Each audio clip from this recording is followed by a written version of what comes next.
freshwater calm or a saltwater fight. Catching bass in the bayou or marlin offshore. Hooked on the thrill, always chasing more. From backwoods creeks to deep sea tides, we bring the news from both sides.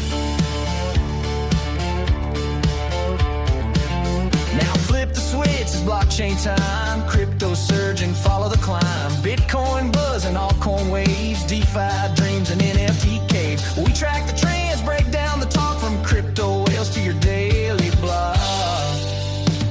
It's lures and ledgers where reels meet chains. Fishing and crypto running through. Hey everyone, welcome back to Lures and Ledgers. I'm Katie Randall, and I'm here with my partner in all things fish and crypto, Crypto Dan. Dan, you ready for this? Oh, you know it, Katie. I've got my coffee, my charts, and, well, I wish I had a rod in my hand. But my knees say otherwise. Let's get into it. All right, so let's start with what's hot. Literally, it's been blazing across the southeast, and the largemouth are feeling it. They're pushing deep, hanging out in that cooler water. Spinnerbaits and deep-diving crankbaits are the ticket right now. I've been hearing from folks in Alabama and Georgia, slow-rolling those spinnerbaits is working wonders. Yeah, and you know, I always think of summer as frog season, but it's not everywhere. But Guntersville, that place is just, it's like frog heaven right now. Topwater explosions at dawn, grass mats, lilies. Classic Guntersville. I mean, I saw a video the other day, and it was just like one blow-up after another. Makes me wish I could still get out there and scramble over the deck. Oh, Dan, you're bringing back memories. I gotta tell this story. So, years ago, I was out with my dad on Guntersville, and it was one of those misty mornings, you know? I tied on this old black frog, and I swear, it was the only time I ever outfished my dad. He was throwing a spinnerbait, and I just kept getting these insane topwater hits. He was so annoyed, but also, proud, I think. Anyway, that's the magic of Guntersville in the summer. That's awesome. I love that. And it's not just freshwater, right? Saltwater's heating up too. Gulf Coast, redfish and speckled trout are schooling up during those early morning tide shifts. Live shrimp, soft plastics, you name it. And then, if you're lucky enough to be out west, Southern California's got yellowtail and tuna running around Catalina and San Clemente. Sardine fly lining is the move. I mean, it's just a good time to be on the water if you can stand the heat. Totally. And for the families out there, panfish are still going strong in those shaded coves. It's a great way to get the kids hooked, pun intended. But, Dan, I think we gotta talk about what's happening on the tournament scene, because there's been some serious action. Yeah, let's do it. So, Bassmaster Elite Series, St. Lawrence River. Brandon Polaniuk just put on a clinic. Over 95 pounds of smallmouth in 4 days. That's wild. Drop shots, Ned rigs, those finesse techniques are just dominating up there. I always forget, was it last year or the year before he almost cracked 100? Anyway, this time, he just looked locked in. It's crazy. And you know, it's not just the pros. The youth scene is blowing up. The High School Fishing World Finals had over 400 teams this year. That's a record. I love seeing all these young anglers getting after it. It's like the future of the sport is in good hands. And, Dan, did you see the IGFA Offshore World Championship numbers? Team Japan released over 300 billfish in Costa Rica. That's just, I can't even wrap my head around that. Yeah, that's next level. And, you know, there's this whole debate now about forward-facing sonar. Is it the future of tournament angling? I mean, you see these kids, they're so dialed in with the tech. It kind of reminds me of when I was playing college ball. And they started bringing in all this new analytics stuff. At first, the old guard was like, nah, just play the game. But then you realize if you don't adapt, you get left behind. I think fishing's going through that same shift. Yeah, and I get it. Some folks say it takes the feel out of fishing, but honestly, it's just another tool. You still gotta make the right call, read the water, know when to switch it up. I mean, as we talked about in our last episode, strategy is everything, whether you're on the water or in the markets. And these youth teams, they're not afraid of the tech. They're just out there, making it happen.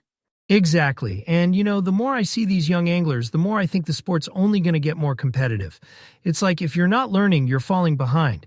But speaking of learning curves, Katie, I think it's time we flip the ledger and talk about some wild moves in crypto this week. But first, here's a little public service announcement. When we discuss cryptocurrency, we are not providing financial advice. We are not financial advisors. Therefore, please conduct your research before investing in any product or service. I hope that we made that clear. You ready, Katie? All right, let's do it. So, if you've been anywhere near a crypto chart this week, you know Ethereum's been on a tear. We're talking a historic short squeeze, Ethereum up 20% in a week, and analysts are saying $4,000 could be next if this keeps up.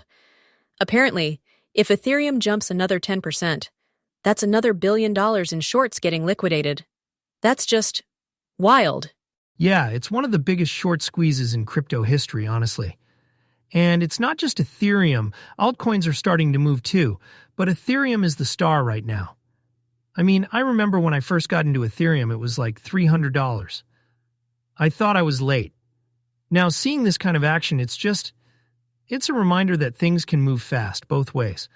And Katie, you had a pretty good Ethereum story too, right? Oh yeah.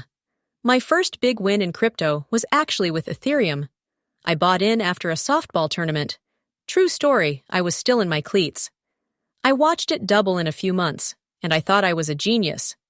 Spoiler, I was not a genius, but it taught me a lot about risk and timing. And now, with this short squeeze, it's like déjà vu, but on a whole different scale. And it's not just price action. The Genius Act just got signed into law. First major U.S. crypto legislation, especially for stablecoins. That's huge. It's going to reshape how companies and investors approach digital assets. And then you've got Charles Schwab jumping in, planning to offer direct Bitcoin and Ethereum trading. They're going head-to-head with Coinbase. That's a big deal for mainstream adoption, especially for folks who want their crypto right next to their stocks and bonds. Yeah, and Tao Synergies just made a $10 million bet on decentralized AI, buying up BitTensor's TAO token. They're staking it, betting on the growth of decentralized AI. It kind of reminds me of the early internet days. Like, it's still early, but the growth is picking up. And you've got BlackRock, Visa, MasterCard. These big names are all expanding their digital asset reach. It's not just a niche thing anymore. Exactly. And for anglers and investors, it's all about adapting.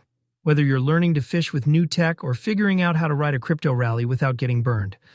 I mean, as we always say, do your own research, right? But it's an exciting time to be in both worlds. Couldn't agree more. All right, that's going to do it for this week's episode of Lures and Ledgers. We'll be back soon with more stories from the water and the wild world of crypto. Dan, always a pleasure. Always, Katie. Thanks everyone for tuning in. Tight lines and smart trades, folks. See you next time.